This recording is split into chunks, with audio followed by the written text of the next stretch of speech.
दूसरा समास है कर्मधारय, यानी जो कर्म को धारण करता है, कर्मधारय।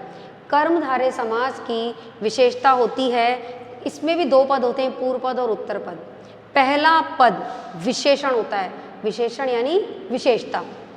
पहला पद विशेषण और दूसरा पद विशेष्य होता है, यानी जिसकी विशेषता बताई जाती है, विशेष्य की विशेषता बताई जाती है। यानी पहला पद विशेषण होता है और दूसरा विशेष्य होता है। या हम यूँ कह सकते हैं कि एक पद उपमान और दूसरा उपमेय होता है, यानी किसी भी व्यक्ति की तुलना किसी से उपमा की जाती है कि वो चंद्र के समान है, सूर्य के समान है, लता के समान है, वृक्ष के समान है।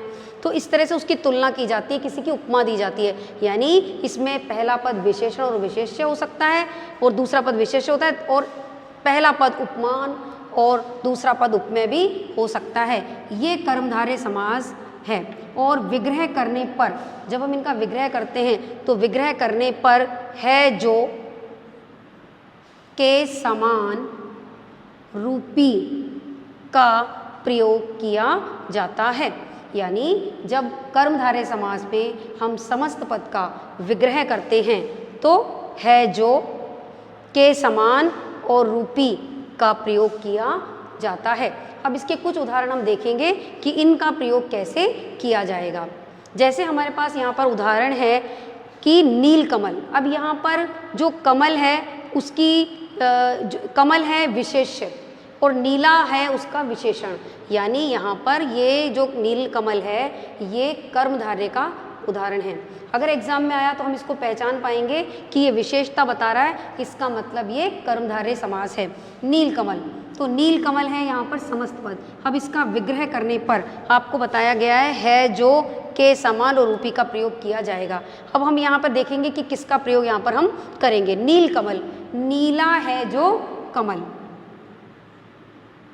नीला है जो कमल, यहाँ हमने है जो का प्रयोग किया है। अब है यहाँ पर महादेव, महान है जो देव, महादेव। नरसिंह, यहाँ पर नर की विशेषता कैसी है कि वो सिंह के समान है, तो क्या होगा, नर रूपी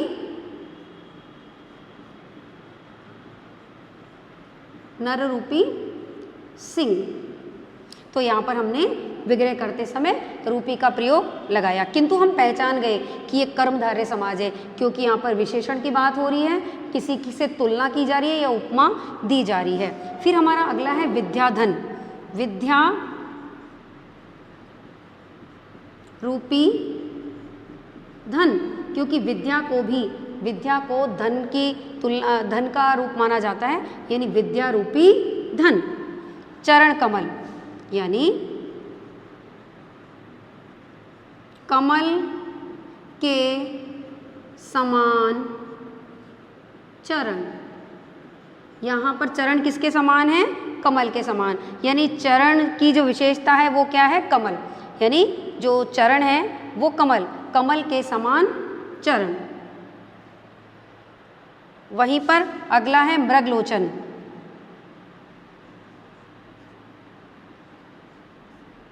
मृग के समान लोचन, लोचन माने आंखें, तो आंखें किसके समान है, मृग की तरह, यानी हिरण के समान है। सज्जन, सत है जो जन। तो इस तरह से बच्चों हमने देखा कि है जो के समान और रूपी का प्रयोग करते हुए हमने कर्मधारय में विग्रह किया है। और हम इसकी पहचान करेंगे कि हमें इसमें दिखाई देगा कि या तो किसी से तुलना की है या किसी की उपमा दी है या फिर विशेषण की बात की है। इस तरह से हम इसकी पहचान करेंगे। अगला हमारा है द्विगु समास। अगला है हमारा द्विगु समास। द्विगु समास में भी वही समास के अंदर दो पद होते हैं, पूर्व पद और उत्तर पद। पहला पद संख्यावाचक होता है, यानी पहला पद जो होगा उसमें संख्या होगी, काउंटिंग होगी, कहीं ना कहीं कोई गिनती का शब्द आएगा। पहला पद संख्यावाचक होगा और दूसरा पद समूह का बोध कराता है, यानी किसी ग्रुप का बोध कराता है। द्विगु समास किसी भी एक के लिए नहीं आएगा, दो या दो से अधिक लोगों के लिए या जीवों के लिए या समूह के लिए आएगा, क्योंकि ये समूह का ही बोध कराता है, एक चीज के लिए कभी भी नहीं आएगा। और इसका नाम है द्विगु समास। द्विगु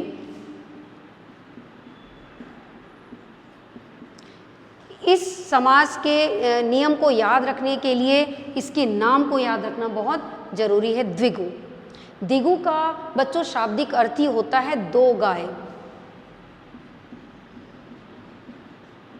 दो गाय, यानी हमें द्विगु समास को याद रखने के लिए इसके नाम के अर्थ को याद रखना पड़ेगा। द्विगु, द्विगु का अर्थ होता है दो गाय, यानी कि जहाँ दो गाय खड़ी हो वहाँ हम कह सकते हैं द्विगु, यानी दो गायों का समूह द्विगु कहलाएगा। पहला पद संख्या हो गया और दूसरा समूह का बोध करा रहा है, यानी दो गायों का समूह। इस तरह से इसका विग्रह किया जाएगा, यानी हमें इसकी पहचान करनी है, पहचान होने के बाद हमें इसका समास विग्रह करना है। तो यहाँ पर समूह की बात होगी, तो होगा दो गायों का समूह। इस तरह से हम इसका विग्रह करेंगे। तो इसमें पहला पद संख्यावाचक होता है और दूसरा पद किसी समूह का, ग्रुप का बोध कराता है। और इस समास को याद रखने के लिए सीधी सी ट्रिक है, हमें इसका नाम याद रखना है द्विगु, और द्विगु का अर्थ ही होता है दो गाय, यानी जहाँ काउंटिंग की बात होगी, संख्या की बात होगी, वह द्विगु समास होगा। अब इसमें देखिए समस्त पद है द्विगु। द्विगु का हमने यहाँ पर समास विग्रह करेंगे, और जब हम इनका समास विग्रह करेंगे तो क्या होगा, दो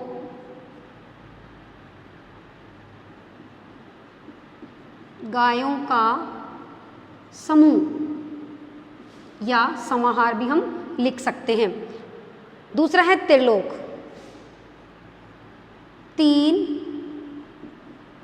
लोकों का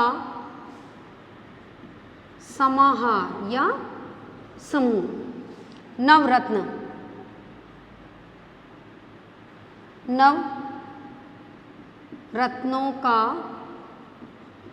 समूह। सप्ताह, 7 दिनों का समाहार या समूह सप्ताह कहलाता है। पंजाब, पंजाब का नाम पंजाब क्यों पड़ा है, क्योंकि वहाँ पर 5 नदियाँ हैं और 5 नदियों के संगम के कारण ही उसका नाम पंजाब पड़ा है। तो पंजाब का होगा 5 आबों का समूह।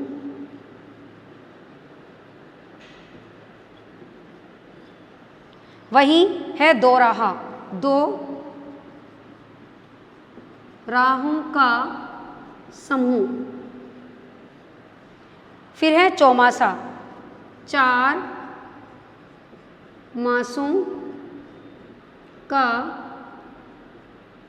समूह, चौमासा।